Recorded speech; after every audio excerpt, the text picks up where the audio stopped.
Today on Mr. Media, I'll talk to humorist and editor Jamie Malanowski, perhaps best known for his years at Spy and Playboy magazines. He's just published a new book, And the War Came, The 6 Months That Tore America Apart. Stick around, except for you, you 19th century three-fingered vulgarian.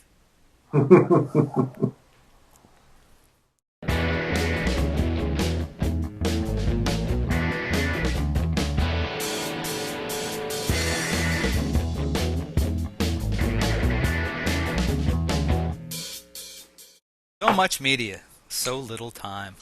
Who keeps track of it all? That would be me. This is Bob Andelman, and this is the Mr. Media Interview. You know, MrMedia.com, MRMedia.com? Stop by and check it out. There are more than 700 archived celebrity and pop culture interviews for your listening pleasure. The show is brought to you today by Audible.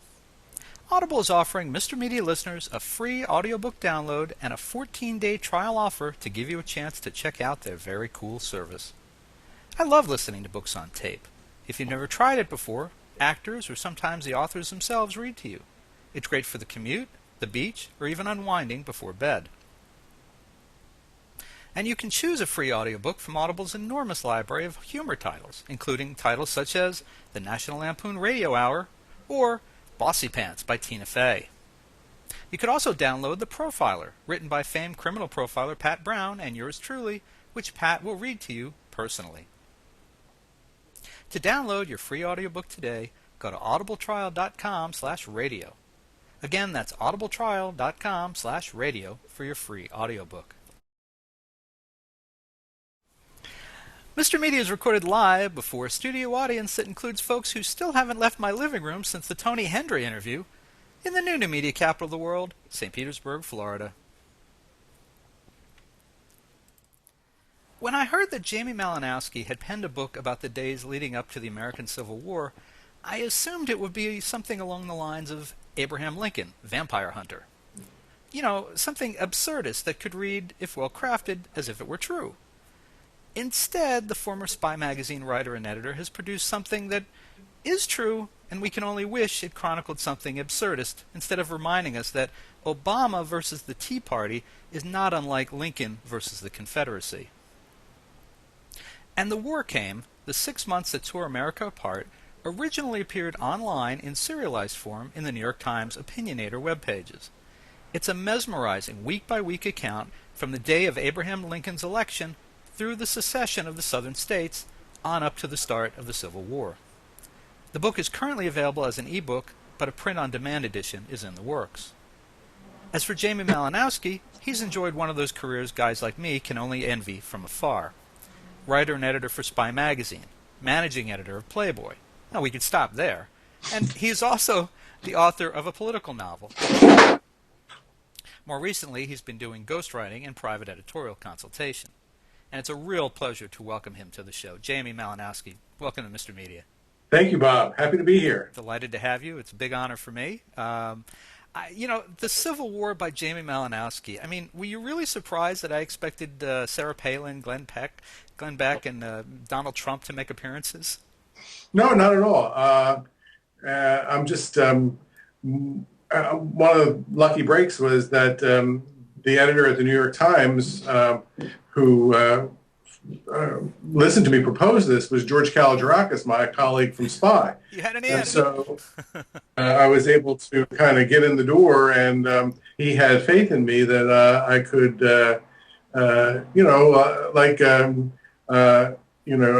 Jerry Lewis in the Scorsese film could do serious work as well as satire. So I got a chance to do it, and I'm really glad because it's a subject that I find always found very fascinating. An intensely political period that had so many of those what ifs. Where history could have taken a slightly different course and things could have been very different. So Abraham Lincoln could have been a vampire hunter. He could have been, I suppose. It might have even worked out better for him. So one of the things I'm wondering about the book is Did you was the idea to go out and find something new? And I understand when you were writing it for the New York Times, it wasn't a book at that point. But was it to go out and find something new about this period, or was it to bring together all these disparate elements that are now available to a researcher 150 years ago? Or where were you heading with this? It was at first. I knew that people would be interested in doing something about the Civil War because the sesquicentennial was coming up, and so the idea was to try to be able to tell a familiar story in a way that was new and interesting to people who probably knew something about the period but didn't know that much about the period. Um, and so the idea that I proposed to them is let's blog the Civil War and and bring these new techniques of storytelling and journalism to this period. And it turned out to be pretty rewarding, in part because we were able to get that kind of level of detail about combined speeches and with diaries, with memoirs, and make it feel very personal and up to date rather than musty and old.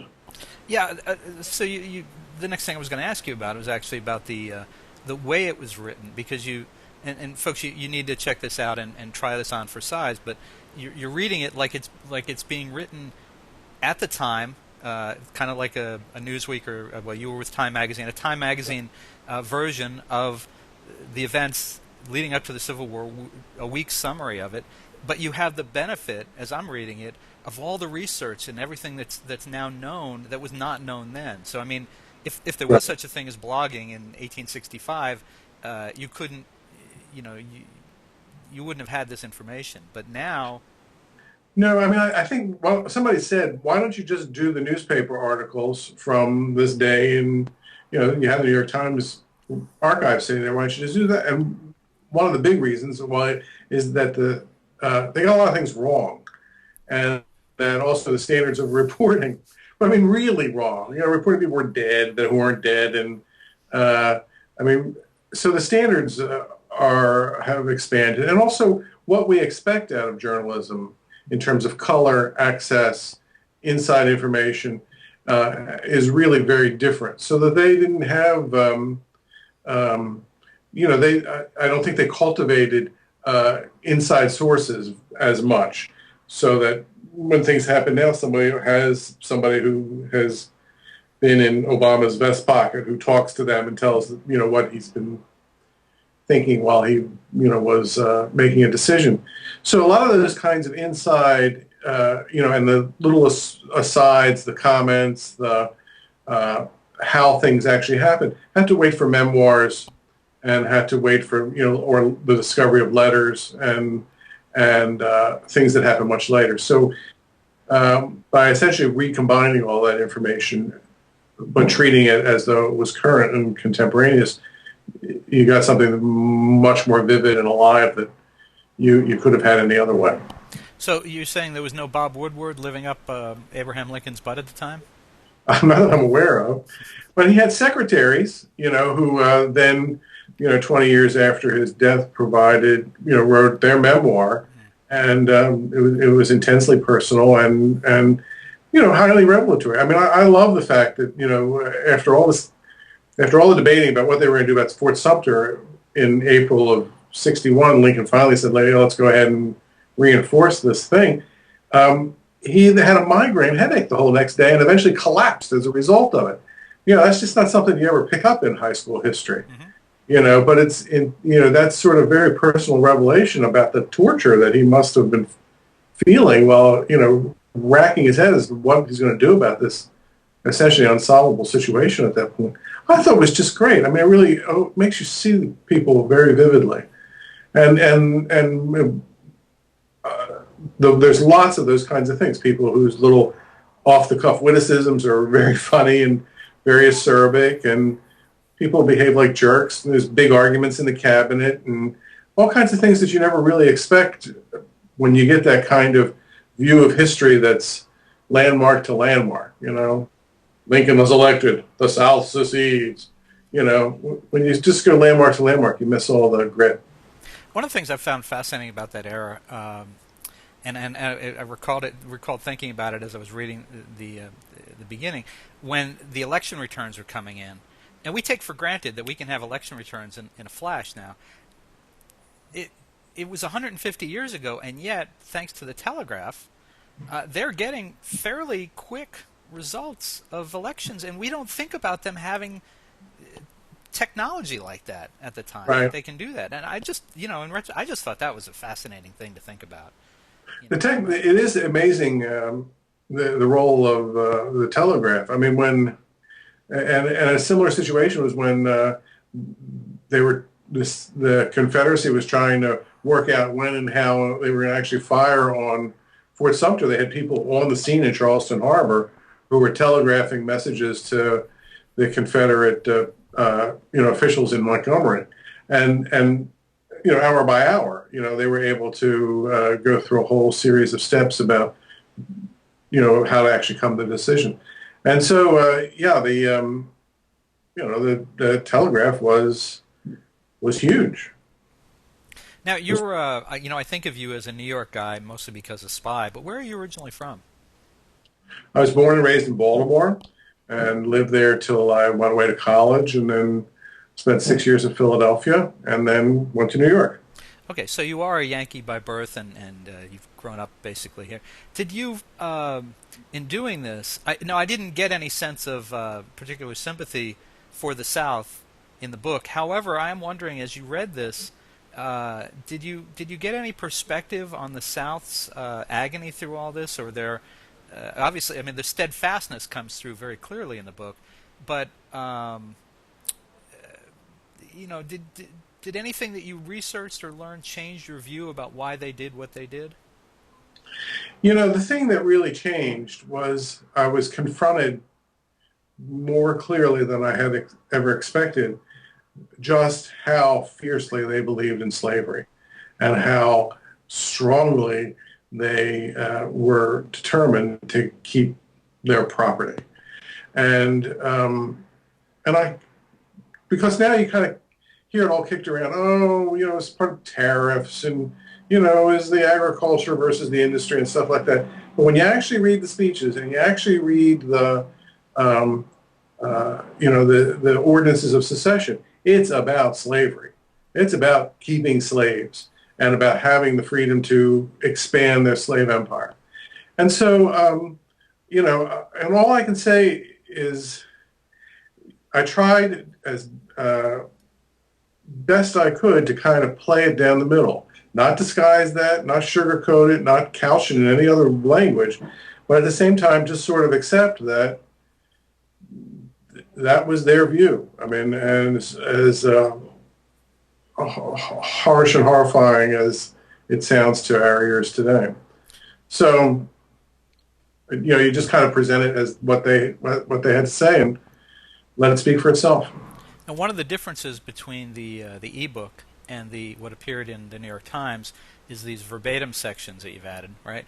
And Yes. what I found interesting, a lot of them are editorials from newspapers that are long lost to history, but they're very interesting because they remind me of a lot of right-wing literature today, in that they start off sounding very logical and very sincere and very straightforward, and then they cannot have our slaves. Slaves are who we are. This is slaves. We own slaves. The slaves are, whatever. They're just their chattel. They're property. They're not people, or whatever it would say. And I just thought, wow.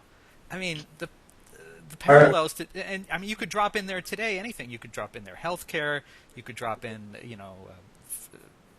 the rantings of Ron Paul and his son, Rand Paul. I mean, anything. It just nothing's changed. Yeah, exactly. I mean,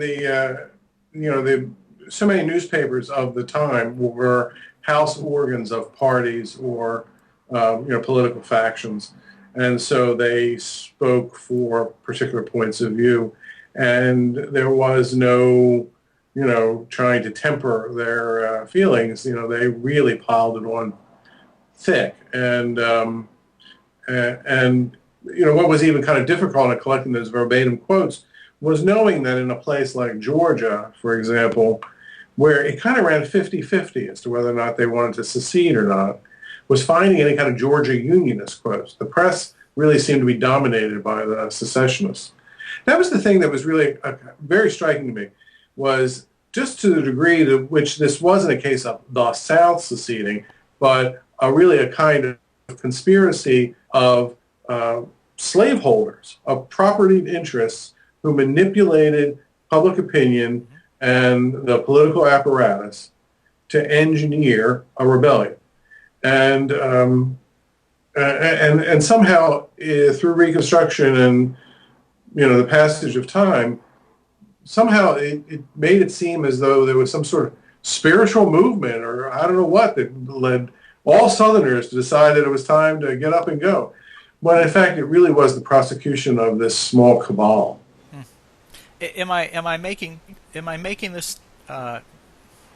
Am I minimizing this too much by saying that today this would not be unlike the whole healthcare battle in some ways, and that there's people who, I mean, I don't want to compare healthcare to the Civil War, just like I don't want to hear anyone on the other side saying that making us have healthcare is like Hitler or Stalin. But it seems like the people who have the most to gain from wide open healthcare and no controls on prices or any of that are the people who seem to be pushing that there be no universal healthcare in the country, no matter what argument they have to make to win people over. The deeper I draw a comparison, the spongier ground I'm standing on, just because I'm more outside of my own expertise. But I mean, certain parallels are really true. Moneyed interests, acting behind the scenes to fund passionate activists who care about the issue, and to inflame propaganda. The phrases like death panels and so forth, that over-the-top kind of stuff, it pretty well parallels the kinds of statements that you heard from Southerners talking about how Northern agitators were going to come down and get our slaves to revolt. And so, there were these kinds of apocalyptic fear-mongering that, that was engaged. And, of course, the fact that John Brown did happen, that a group of Northerners did come down and try to engineer a big rebellion, just fed into that kind of paranoia and caused it to burn out of control. Now, Lincoln didn't, and you certainly correct me if I get this wrong, Lincoln didn't come to office with having it in mind that he was going to turn the whole system upside down. He was probably looking more for cooperation and compromise, and was pushed by events and the actions of the South to do what he wound up having to do. Well, Lincoln had one goal in mind as regards to slavery, which was to limit its spread. He said many times before the election and afterwards that wherever slavery exists now, you have no fear from me. So he wasn't going to overturn it. But the belief was, North and South, abolitionist and slaveholder, was that slavery, which was limited, was an institution that was going to die. So that, and I must say, I can't quite figure out why they thought that necessarily, but everyone felt that slavery had to keep expanding and growing, or else it was just going to die as an institution. And whether that was going to be down to Cuba or Nicaragua or out west, or the slaveholders hated that they didn't get a share of California. So that to that degree, Lincoln didn't want to do something immediately, but everyone kind of could read the code. That when Lincoln said, "I just don't want it to spread," it was really the beginning of the end of this institution. And the reason why the slaveholders needed to act so fast, and some of the most interesting parts of the book are just watching how rapidly they manipulated this. It was almost like Beatlemania or a internet bubble or something. In 7 weeks, they had 7 states seceding. Just amazing. Was they said it was the coming of the Republicans through Lincoln that was going to start this that was going to be the end of slavery.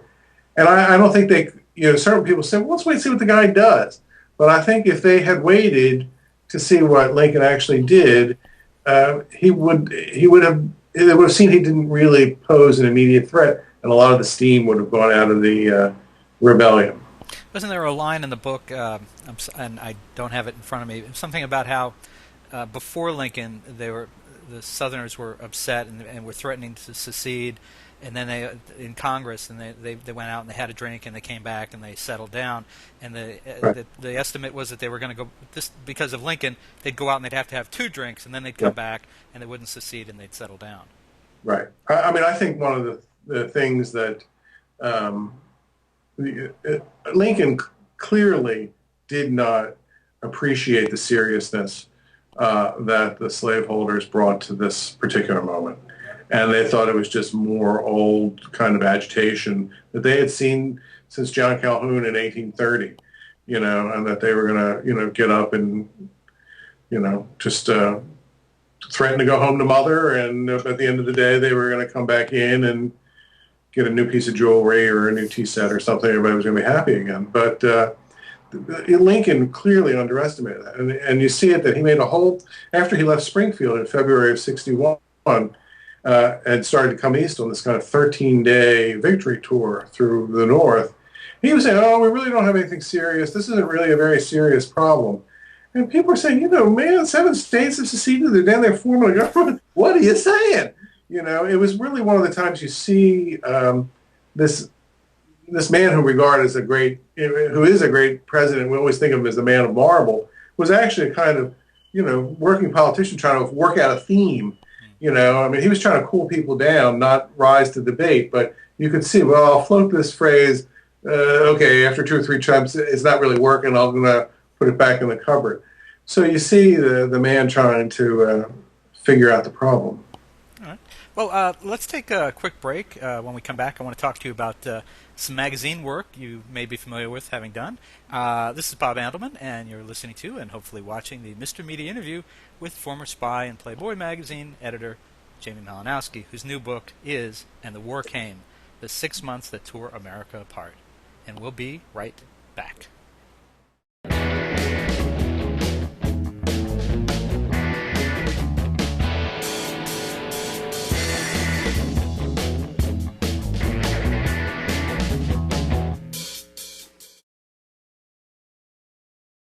Hey folks, you can hear Mr. Media while on the go now with Stitcher Smart Radio.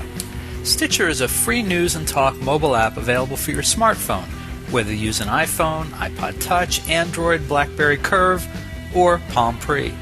And when you download Stitcher to hear Mr. Media today, you have a chance to win some real money. Downloading is quick and easy. Just find Stitcher in your smartphone's app store. Download it, it's free, takes seconds. Then, during registration, hit the promo code box and enter Mr. Media, that's MR Media, to get automatically entered to win $100. The latest episode of Mr. Media will be waiting for you in Stitcher's favorites right on your phone. You'll get access to lots of other amazing shows too, always available to you on demand, no syncing. Some of my favorites include WTF with Mark Maron, Plus One Per Diem with Kevin Smith, and The Nerdist with Chris Hardwick. It's all free and all instant to you on Stitcher Smart Radio. And don't forget to win the money. Enter promo code Mr. Media, MR Media, when you register. And thanks for listening.